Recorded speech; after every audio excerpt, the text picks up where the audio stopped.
Got an old classic car with a vent window issue? Well, so do I. Today we're gonna fix it with the help of the 60-year-old chassis manual. Stick around. What's up everybody, I'm Jeremy. Welcome back to Catfish Motorsports. I'm waiting on parts for every project I own, so we're gonna knock a quick one out today. As you can probably see, my vent window here in my 62 Safari is good and cracked. It also shouldn't be doing this, so I can't just replace the glass because the governor for this vent window is broken. I've never taken one of these out before, but I've got a printout from the original shop manual for this car that should make it pretty easy. This won't necessarily be applicable to every classic car out there, but it will work for a lot of 60s and probably 50s too GM cars. I do recommend you try to find your specific vehicle shop manual before you jump into this though. Let's get started. So this is a single page printout from the chassis manual for this particular car. They're floating around out there. You can usually buy reprints, especially of popular vehicles. You also can sleuth around on the internet and often find a PDF copy, which is what this is. I actually have the written copy for this too, but the PDF manuals are really nice because they're Control F searchable. You can just search, which can often make it easier if you're looking for a very specific job. Now, also worth noting, these manuals for these specific models are often broken down into multiple sub-manuals. For the 1962 Pontiac here, the glass is actually in the Fisher Body Shop Manual, which is what this is. I think I said chassis earlier. This is actually the Fisher Body Manual. Also, kind of interesting note, it might help you find parts. While we often call these vent windows, what it's called in the manual is the ventilator assembly. So if you just like are searching vent window, you might not find what you want. So search for ventilator assembly if you're not finding what you want if you're looking vent window. Okay, here we are. So we've got door, window, and we should have another crank right here, but this piece is broken off because again, this regulator is bad. I think that piece is just fallen down in there somewhere. So that's the goal. Not have cracks and be able to close the vent window like normal. So I've actually got two sheets here, just two consecutive pages from my manual because different body styles have different directions. And when I looked at it closer, the wagon is a type 35, according to the GM manual. And the ventilator assembly for the type 35 was on a different page. But we're technically doing two separate jobs because the job to remove the entire assembly requires you remove the regulator first. So that's what we're gonna do first, which is its own task. Now there is one part here that I'm highly concerned about. There are 3 screws right here. None of them are hidden. I have access to all of them. I was worried they were gonna be under the gasket there. But those screws have likely not been removed since this car was constructed in 1962. That's concerning. That could really put a stop on the whole show here if I can't get those out, but we're gonna do our best. If I can't, we'll at least replace the regulator. All right, so for the regulator removal, it wants us to raise the window all the way up. Basically, you're just gonna remove all of these bolts essentially, but remove T-shaft attaching bolt, which is I think this piece here. Yeah, so the T-shaft attaching bolt is the piece that actually goes into the window, which is right here. These are called the ventilator regulator attaching screws. And then it says there's a nut that I don't really see. We'll come back to that. We're gonna switch to power tools here, try to speed this up. Careful not to drop them. And we can see it kind of slide away there. Now the reason it has you roll the window up, I'm assuming, is so I can now fish my hand up in here and try to get this to slide off. See how difficult that's going to be. The regulator doesn't want to release itself from this little T-shaft here. I've got it most of the way off, but it's just holding on by a thread. Just time and corrosion basically, probably. So I'm gonna take a punch and just kind of gently tap it out.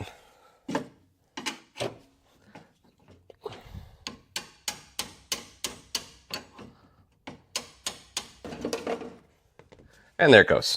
There should be a pawl sticking out here for our window crank to go onto. But the whole reason this broke in the first place is because this is actually frozen. Or it was, I think I've loosened it up now. But when I was trying to get it to crank open when I first got this car, it just snapped off. They're old cars. If you don't break something once in a while, you're not working on them. All right, so now our regulator's out. So for this next step, it wants to take the window down because we no longer need to get our hands inside one of those access panels, but we need to be able to tilt this complete ventilator assembly backwards once we get it loose. Hopefully we can get it loose. So pull down the window. Now there's not a lot to this. We're gonna remove these screws here, hopefully. And then I think there might be one other bolt that I'm struggling with on the pictures to figure out right now. It's old black and white imagery, which is kind of tough to read sometimes. So our first step, remove the regulator assembly. We've already done that. Second step, roll down the window. Third step, let's try to remove these screws. By the way, it is July and it's hot, so if I start sweating, I apologize.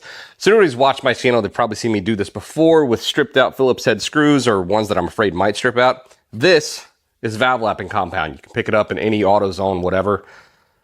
I use it less for valve lapping and more for assisting with old crusty screws.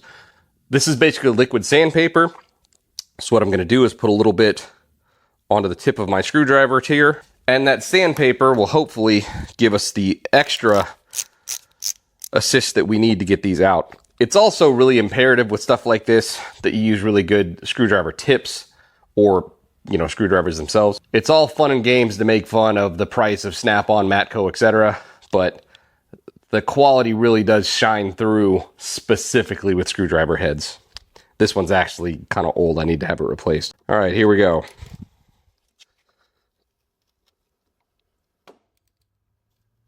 Oh, we're not going good so far. That one not wanting to come out. What about this one?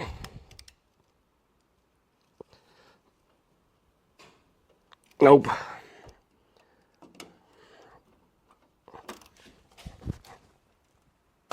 All right, that last one did. So we've got one of the three. I'm going to mess with a couple different combinations of screwdrivers here and see what I can get to happen. All right, I found a different Matco screwdriver head. Oh, that feels like it's biting harder. There we go. All right, 2 of 3. Last one. This is the one that looks the worst, unfortunately. Boom. Well, again, you see it here in person. This trick does work, and screwdriver heads really make a difference with old crusty screws that probably have compromised metal to start with. All right, take these all the way out. Make sure not to lose these, because despite them being old, I actually kept them in pretty good shape. So again, I'm sort of unsure if there's an extra nut that I'm supposed to take out, but in theory, this is just going to slide that way. Oh, there we go. So it's moving. I do feel like there's an extra screw down here that I need to remove. The picture makes it look like it's all the way at the bottom, but I just don't see anything down that low. Oh, I got it. There we go. So somebody has removed this nut already. So there is a stud sticking through down here, but the nut that was supposed to be on it is gone. Should just be able to finagle this. Oh, there's a screw there. Oh, okay, I see. Well, here's another old crusty screw that I'm going to have to try to get out. It is hidden behind the gasket material. I'll show you. But that's why I can tilt, because it's able to rotate around that axis, but I can't lift it out. So now that this is out,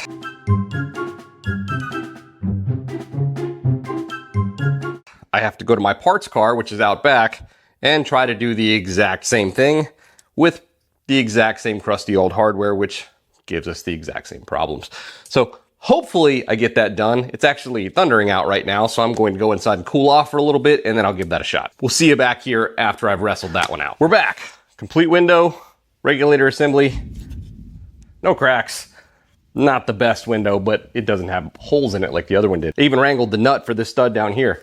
Now, it's interesting when you look at this, and it doesn't say this for this body type, but there's clearly some silicone on this that could have been done after the fact. Maybe this window had been removed before, I don't know. If you were gonna do a permanent install, might not be a bad idea to put just a little bit of weather stripping seal on this, because I might take these back out in the near future to try and replace some of the window run channel sashing, whatever.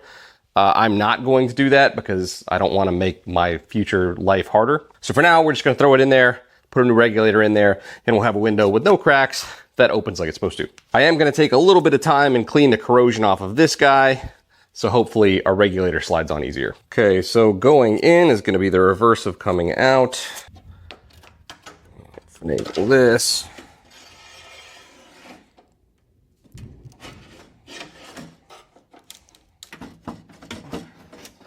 Oh, I think the problem is. Okay, so quick tip there. Make sure your window, especially if your sash glass run channel is all worn out so it flops around a bit. Make sure your window is in the channel for your vent assembly. That's why I was just fighting. Now it should slide into place a little easier. All right, so we're more or less installed there. I'm gonna throw some of these screws in, but I'm not gonna tighten them all the way. I don't know what I did with said screws. There they are.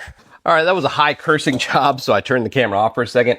Some of these screw holes, notably this guy down here, just didn't want to line up, but I've got them all in there now and they're just sort of installed loose. So now we're gonna slide this in. You know, part of me thinks I probably should have put this in beforehand, because when I took the other one out, the part where your actual like window crank goes on was broken off. So I didn't have this nose to contend with. This was more difficult to get out of the parts car.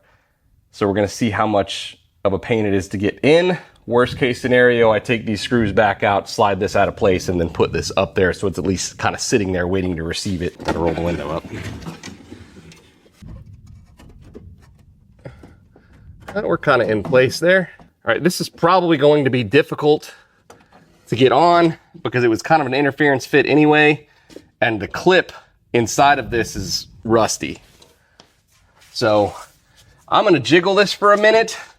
I'm not gonna bore you with the whole thing because it might take a while. Might become a hammer involved here shortly, we'll see. We're in. It wasn't that bad, honestly. It's not comfortable sticking your arm all the way through this hole, but we got there. It's kind of difficult to get it started.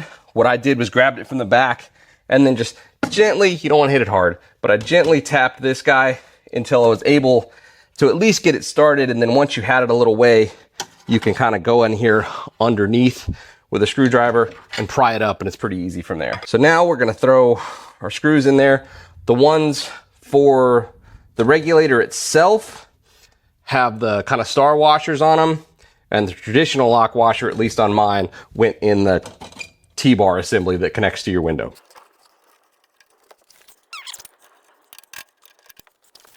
Well, I've got 3 of my 4 bolts in. I cannot find the other ones.